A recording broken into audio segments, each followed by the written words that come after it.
Hi, hello, வணக்கம் and welcome to Vikram Record channel. Jeffrey nomination free pause. Toronto direct nomination. Okay super தான்.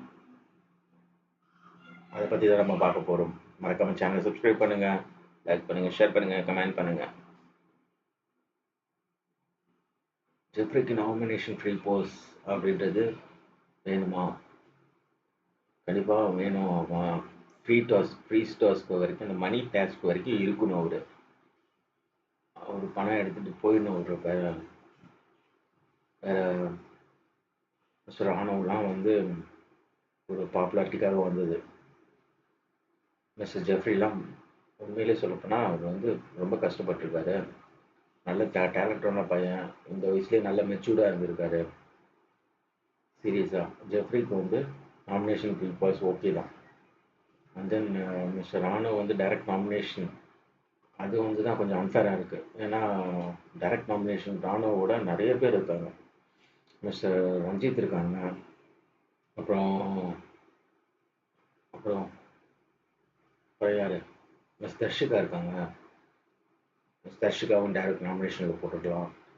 தர்ஷிகா கேமா ஒன்றும் தெரியல. அதுக்கப்புறம் நாளைக்கு யார் எவிக்ட் ஆகுறாங்க? நாளைக்கு எவிக்ட் ஆகுறது பார்த்தீங்கன்னா உங்களுக்கு மிஸ் ஹர்ஷிதா அப்படிலாம் மிஸ்டர் சத்யா ரெண்டு பேர்த்துல யாராவது ஒருத்தங்க எவிக்ட் ஆவாங்க. ஏன்னு கேட்டிங்கன்னு பார்த்தீங்கன்னு வச்சுங்களேன், மற்றவங்க ஒரு கேமை இதுதான் கேமு இப்படி தான் இருக்கணும் அப்படின்னு சொன்னால் அவங்க கேமை மாற்றிக்கிட்டு கரெக்டாக விளாண்டுட்டு இருக்காங்க.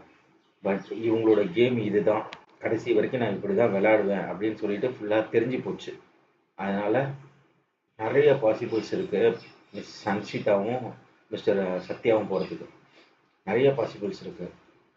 ஏன்னா கேம் தெரிஞ்சு போச்சு. அதுக்கப்புறம் என்ன சுவாரஸ்யம், இவங்க அன்ஷிதா இப்படி தான் விளையாடுவாங்கன்னு தெரிஞ்சு போச்சு. மிஸ் தர்ஷிகாவாவது பரவாயில்ல, ஒரு ஓரமாக ஏதோ கேமை ஏதோ ஸ்பைஸப் பண்ணிகிட்டு இருக்காங்க. ஆனால் மிஸ் அன்ஷிதா, நான் அருணை ஃபாலோ பண்ணி தான் விளையாடுவேன், ப்ரொவோக் பண்ணி தான் விளையாடுவேன் மிஸ் அன்ஷிதா. அதுக்கப்புறம் ரொம்ப போரிங் கண்டஸ்டன்ஸ்னால் அங்கே யாருன்னு பார்த்தீங்கன்னு வச்சுங்க, மிஸ் பவித்ரா தான் ரொம்ப போரிங் கண்டஸ்டன்ட்.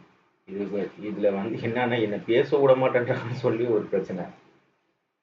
ஆனால் சாமி என்னதான் அது ஒரு பிரச்சனை, அது ரொம்ப போராக இருக்குது சீரியஸாக சொல்லணும். அப்புறம் ரொம்ப இன்ட்ரெஸ்டிங் கண்டஸ்டன்ட், ஜாலி, சூப்பர் அப்படின்னு சொல்ல போனால் எனக்கு மிஸ் சௌந்தர்யா தான்.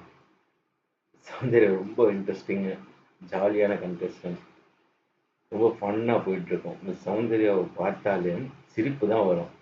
அவங்க யாரை ரிமெம்பர் பண்ண யாரைப்பா அவங்கள பார்த்தா யார் ஞாபகம் வருதுன்னா, மிஸ்ஸஸ் ஊர்வசி, ஆக்ட்ரஸ் ஊர்வசி இருக்காங்களே, அவங்கள பார்த்த மாதிரியே தான் இருக்குது. சீரியஸாக அவங்களுக்கும் நிறைய ஸ்கோப் இருக்குது. ஸோ ஜெஃப்ரிக்கு கொடுத்தது நல்லது தான். நாமினேஷன் ஃப்ரீ பாஸ் ஜெஃப்ரி கொடுத்தது நல்லது தான். உண்மையை சொல்ல போனால் நல்லது தான் ஜெஃப்ரி கொடுத்தது. ஏன்னா ஜெஃப்ரி இந்த வாரம் கேமும் விளையாடல, அவ்வளோவா கேமும் விளையாடல. மேக்ஸிமம் அவர் நாமினேட் ஆனார்னா அவரை தூக்கி கிடச்சிருவாங்க. அதனால் ஜெஃப்ரி கொடுத்தது நல்லது தான். So that's it. Thanks for வாட்சிங். Thanks for subscribing me. மறக்காமல் சப்ஸ்கிரைப் பண்ணுங்கள். நீங்கள் சப்ஸ்கிரைப் பண்ணி சப்போர்ட் பண்ணாதான் எனக்கு கொஞ்சம் ஹெல்ப்ஃபுல்லாக இருக்கும். தேங்க்யூ.